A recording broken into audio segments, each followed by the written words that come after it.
안녕하십니까. 레필입니다. 12월 1일 LNF 보도록 하겠습니다. 먼저 증시 보겠습니다. 코스피 2%, 그 다음에 코스닥 1% 상승하면서 오늘은 또 어제와 반대로 둘 다 크게 상승을 좀 했습니다. 특히 외국인 투자자 위주로 매수가 들어오면서 상승을 좀 했고요. 오늘은 코로나19에 대한 테마 종목들이 특히 진단키트 종목들이 많이 하락을 하였고, 그 다음에 삼성전자와 같은 반도체 혹은 실적주 위주로 반등을 크게 하는 그런 모습이 보였습니다. 네, 그래서 하루하루가 이렇게 계속 반대로 좀 움직이다 보니까 제가 어제도 공지에 좀 말씀을 드렸는데요. 지금은 종목을 옮겨 다니면서 뭔가 코로나가 유행할 것 같아서 또 바이오 종목을 가거나 또 바이오가 아닌 것 같아서 다시 실적주로 오거나 이렇게 계속 왔다 갔다 하시면 돈을 잃을 수밖에 없는 그런 장인 것 같습니다. 그래서 이렇게 장이 불안할 때는 계속해서 롤러코스터를 태우면서 왔다 갔다 할 수밖에 없고요. 일단 사실은 일봉상으로는 코스피는 바닥이 깨진 것은 사실입니다. 그리고 오늘 반등을 하였지만 사실 바닥 라인보다 아래에 좀 위치를 하고 있기 때문에 이전보다 조금 좋지 않은 상황인 건 맞고요. 21선 자체도 계속 위로 들지 못한 채로 꾸준히 아래로 향하고 있는 그런 코스피 지수입니다. 그래서 저는 아직까지도 코스피 지수가 완벽하게 반등을 해서 계속해서 올라간다라고 생각은 하고 있지 않습니다. 분명히 이 오미크론에 대해서 다시 또 위기감이 부각되었을 경우에는 증시 전체가 또 내릴 수 있는 그런 부분이 있기 때문에 항상 조심을 해야 된다라고 말씀을 드리고 있고요. 지금은 이렇게 증시 전체가 좀 불안할 때는 종목 위주로 차트를 분석할 필요는 전혀 없습니다. 그래서 차트 자체가 좀 의미가 없는 시간이기 때문에 지금은 기업의 가치 혹은 그런 미래를 믿고 계속해서 지켜보는 수밖에 없는 그런 장이라고 생각을 합니다. 그래서 전체적으로 계속 하향하고 있는 그런 장세이기 때문에 지금은 확실히 현금을 좀 보유를 하시거나 아니면 좀 미래 위주의 그런 기업으로 투자를 하시는 게 좋을 것 같습니다. 자, 주봉도 마찬가지 조금 더 하락을 했고요. 월봉도 이번에 이제 오늘 반등을 해주면서 12월은 양봉으로 들었지만 아직까지도 썩 좋은 자리는 아닌 것 같습니다. 투자자를 보았을 때는 금액으로 본다면 외국인이 오늘 크게 매수를 했고요.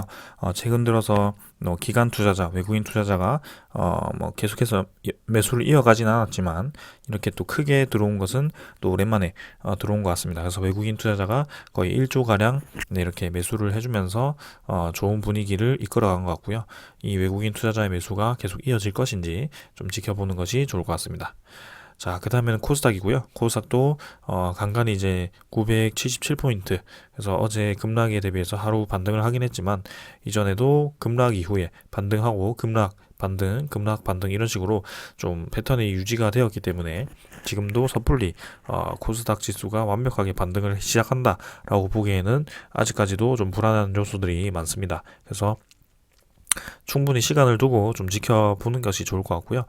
마찬가지입니다. 지금 뭐 코스닥 지수 바이오 종목이 많아서 혹은 기술주들이 많기 때문에 이런 장 혹시 이렇게 요동치는 장에서는 특히 불안한 종목들밖에 없습니다. 왜냐하면 무게감이 있는 종목들이 크게 없기 때문에요. 그래서 그런 거에 대해서 주의를 좀 하셔야 될 것 같고요. 금액으로 본다면 이제 외국인 투자자가 뭐 조금 매도했다가 다시 매수했고 기관 투자자는 5일 연속 매수하다가 오늘 조금 팔았습니다. 그래서 뭐 코스피보다는 수급은 좀 더 긍정적으로 보이지만 아직까지는 증시 전체가 불안하다. 그렇기 때문에 섣불리 어떻게 뭐 어떤 식으로 가라라고 말씀드리기는 어렵고요. 지금은 종목을 보면서 버티는 방법이 좋을 것 같습니다. 자, 그 다음에는 환율이고요. 환율 자체도 지금 9.5원 내려가지고 1180원. 그래서 증시가 좀 올라가면서 환율 자체도 조금 하락을 했는데요.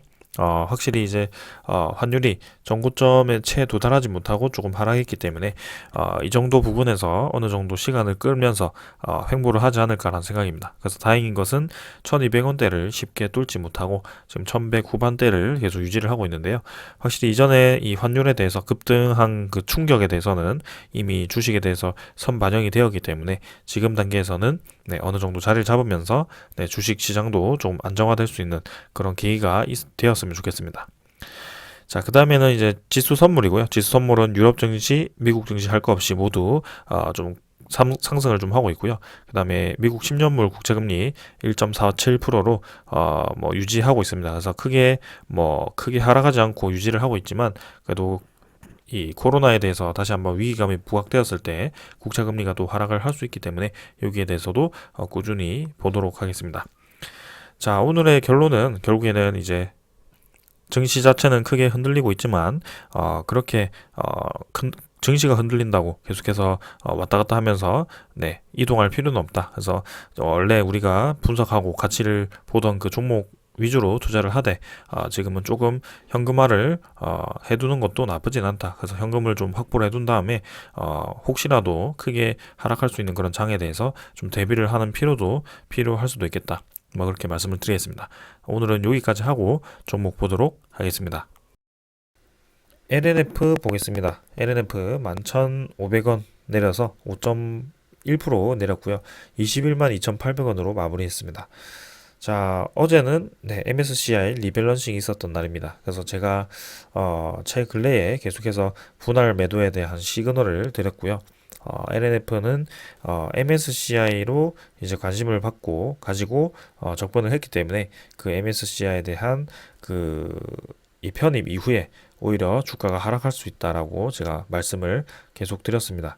그래서 이 MSCI 리밸런싱 중에 특히 5월이죠. 5월 그다음에 11월이 반기 리밸런싱에 해당되고요. 이 반기 리밸런싱은 굉장히 이제 크게 지분이 움직이기 때문에 거기에 대해서 편입 전에 패시브 자금이 미리 들어오는 경향이 있다. 그래서 그때에 이제 상승을 노리면서 진입을 할 수도 있지만 오히려 그 편입 이후에 주가가 하락하는 경향이 있었다. 그래서 이 5월 달에 MSCI 리밸런싱 했던 게 이제 HMM이었고요. 그 다음에 그 전에 11월 달에 했던 게 두산중공업이었고요. 그 다음에 이제 뭐 8월 정도 했던 게 뭐 에코프로비엠 정도, 카카오뱅크 뭐 그 정도였던 것 같습니다. 그 다음에는 이제 11월 달에 LNF고요. 그래서 이런 식으로 계속 진행이 됩니다. 그래서 결국에는 이 종목들 모두가 사실 편입 이후에 편입이 완료되고 리밸런싱 다음 날이죠. 그때부터 해가지고 어느 정도 주가가 하락을 하고요. 거기에 대해서 제가 계속해서 말씀을 드렸습니다. 그래서 지금 이제 전고점이 이제 21만 7,500원이죠. 이 정도에서 이제 벽을 맞고 N자로 올랐습니다. 결국에 N자로 올라갔고 이 벽을 이제 뚫어버리면서 고점을 이제 한번 찍었죠. 그때 제가 이때 이제 분할 매도 시그널을 드렸는데 그 이후로 지금 계속해서 줄곧 N자로 하락을 하고 있습니다. 결국에는 오늘은 21만 7천원 이 저항선을 지지 라인을 깨버렸고요. 추가적인 더 하락이 가능성이 충분히 있다는 겁니다. 그래서 하락을 더 하게 된다면 이 정도 라인, 20만원 라인 혹은 60일선까지도 하락이 가능한 구간이기 때문에 추가적으로 10% 정도, 15% 정도 더 하락할 수도 있습니다. 그래서 이렇게 이제 한번 하락하고 나면 어느 정도 이제 자리를 잡는 그런 과정이 있어야 되고요. 그런 과정 자체를 이제 뭐 몇 달 정도, 한 달, 두 달 정도 걸릴 수도 있습니다. 그래서 뭐 제가 이 고점에서 무리하게 들어가라고 했던 이유도 사실 추가적인 더 상승이 확실히 예상되었기 때문에 그때 말씀드렸던 거고요. 지금도 분할 매도 혹시라도 이렇게 옆으로 기다가 전체 박스권을 그리고 다시 올라갈 수도 있습니다. 하지만 그 전체적인 그림보다는 이 LNF 리뷰 자체는 제가 MSCI 초점을 맞추고 했기 때문에 그렇게 진행을 하고 있다라고 보시면 되겠습니다. 그래서 어느 정도 이제 조정을 받아야 되고요. 분명히 말씀드렸지만 이 월봉 자체는 거의 그렇다 할 조정 없이 계속해서 올라왔습니다. 그래서 한번 이제 꺾였다가 올라가는 그림이 좀 나와야 되는데요. 그 그림도 충분히 예상할 수 있겠다. 뭐 그렇게 보여집니다. 그리고 투자자를 보았을 때는 MSCI 편입 이후에 이 외국인이 또 매도를 시작을 했고요. 오늘 특히 증시 전체에서 코스피 혹은 코스닥에서 외국인이 매수를 해주면서 증시를 좀 끌어올렸는데 반대로 LNF 같은 경우는 10만 주 정도를 또 매도를 하였습니다. 그래서 계속해서 외국인 투자자의 매도 물량이 좀 나오면서 앞으로도 추가 조정이 나올 가능성이 크기 때문에 제가 분할 매도로 접근을 해야 된다라고 말씀을 드렸던 거고요. 네, 그래서 저는 이 LNF 같은 경우는 당분간 좀 자리를 잡을 때까지는 네, 다루지 않을 거라고 말씀을 좀 드리겠습니다. 그래서 뭐 양운선 정도, 60일선 정도에서 지지하는지 여부를 보시고요. 추가로 더 하락을 하게 된다면 조금 더 조정을 깊이 받을 수도 있는 그런 자리다라고 말씀을 드리겠습니다. 자, 그래서 오늘 이 정도로 하고 마치겠습니다. 감사합니다.